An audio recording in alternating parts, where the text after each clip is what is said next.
Salam sejahtera Malaysia, selamat datang ke channel Fels Lifestyle. Info padu, info hangat disediakan di dalam channel ini. Dalam satu berita yang mengejutkan, yang pasti panas, daripada utusan Malaysia, utusan.com.my.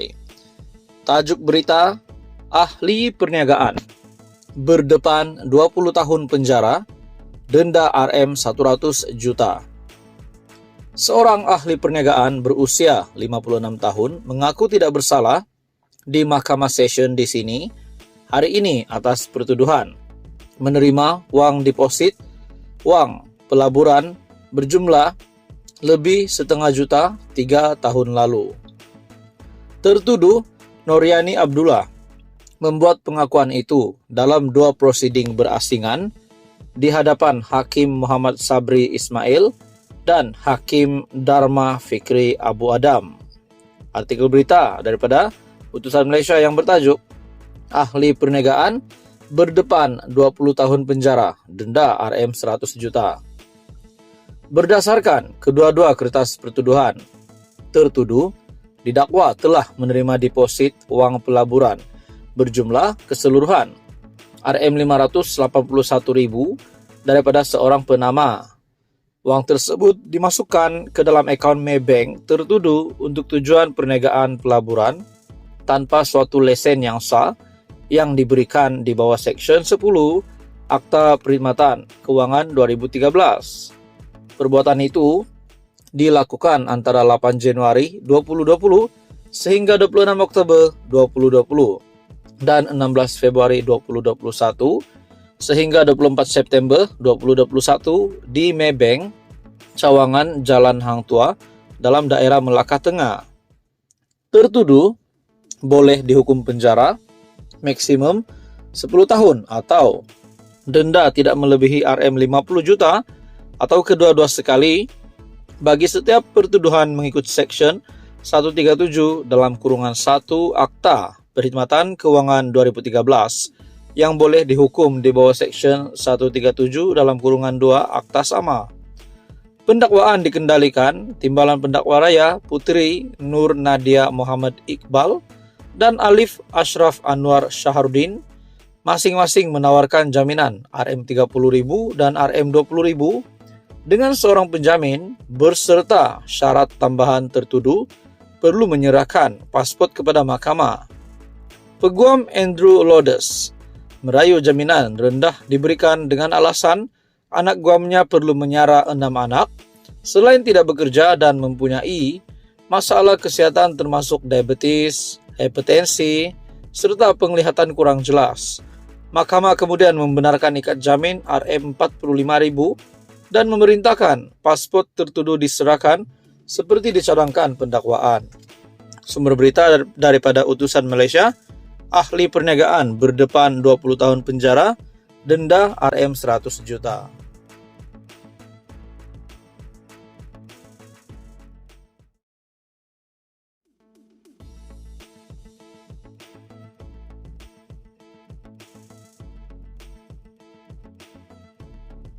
Salam sejahtera Malaysia, selamat datang ke channel Fels Lifestyle. Tuan-tuan dan puan-puan yang dihormati sekalian, dalam sebuah artikel berita daripada BH Online, kita bentang karpet merah dari lapangan terbang sampai ke hotel jika benar ada individu mahu melabur RM500 bilion di Langkawi.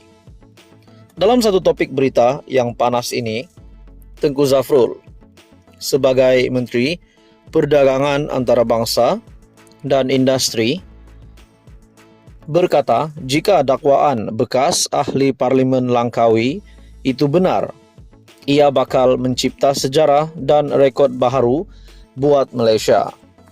Bekas Perdana Menteri Tun Dr. Mahathir Mohamad perlu mendedahkan butiran pelabur yang didakwanya mahu melabur sehingga Rm500 bilion dilangkaui.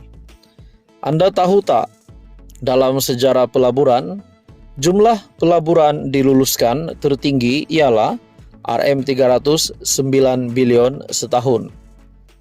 Sejak Malaysia merdeka sampai sekarang, tak pernah ada pelaburan tinggi sampai Rm500 bilion. Masa Dr. Mahathir jadi Perdana Menteri, tak pernah ada pelaburan diluluskan setinggi itu.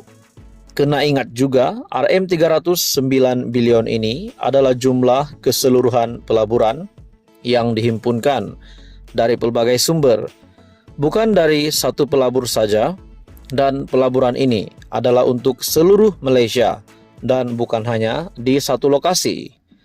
Jika betul ada satu pelabur sanggup labur sampai Rm500 bilion di Langkawi saja, ini bakal jadi rekod baru di Malaysia, katanya dalam satu penjelasan menerusi video di Facebook beliau.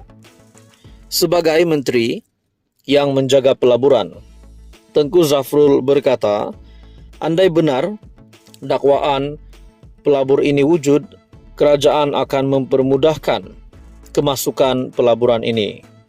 Saya tak kisah siapa yang membawa masuk pelaburan itu, sama ada Dr. Mahathir, kerajaan atau pembangkang.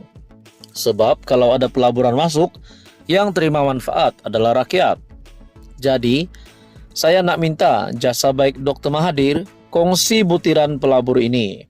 Sedangkan pelabur nak melabur juta-juta pun kita sambut dengan tangan terbuka. Ini kan pula nak labur Rm500 bilion. Memang kita bentang kapet merah dari lapangan terbang sampai ke hotel, katanya. Dr. Mahathir pada satu program bual bicara anjuran proklamasi orang Melayu di Pusat Konvensyen Shah Alam Sabtu lalu mendakwa berjumpa dengan pelabur yang berhajat melabur Rm500 bilion di Pulau Peranginan Popular itu, namun tidak mendedahkan individu berkenaan. Ada orang nak melabur, mereka jumpa saya. Mereka kata nak melabur di Pulau Langkawi sebanyak Rm500 bilion. Tetapi katanya tak ada menteri yang sudi jumpa dengan dia. Selain itu, ada juga seorang lagi datang jumpa saya, cakap nak melabur, tetapi tak ada layanan juga. Jadi sebenarnya bukan orang tak nak datang melabur. Orang nak, tetapi kerana tak ada layanan, mereka pergi ke Indonesia, Vietnam dan Filipina, dakwa Dr. Mahathir, seperti dipetik dalam laporan media. Tuan-tuan dan puan-puan, persoalannya apakah yang dinyatakan Dr. Mahathir ini adalah satu perkara yang benar atau hanya rekaan semata-mata untuk mengubah pandangan rakyat ataupun netizen kepada kerajaan, kepada barisan kepimpinan menteri-menteri di dalam kabinet kerajaan perpaduan. Namun, itu semua menjadi persoalan. Pada akhirnya, Tengku Zafrul sebagai Menteri Perdagangan Antarabangsa dan Industri membidas kenyataan Tun Mahathir, memberikan pandangan terhadap kenyataan Tun Mahathir di mana beliau perlu mendedahkan butiran pelabur yang didakwanya mahu melabur sehingga Rm500 bilion di Langkawi. Tuan-tuan dan puan-puan, teruskan bersama di dalam channel ini untuk info yang seterusnya. Mohon bantu channel ini dengan menekan butang like, share, dan subscribe.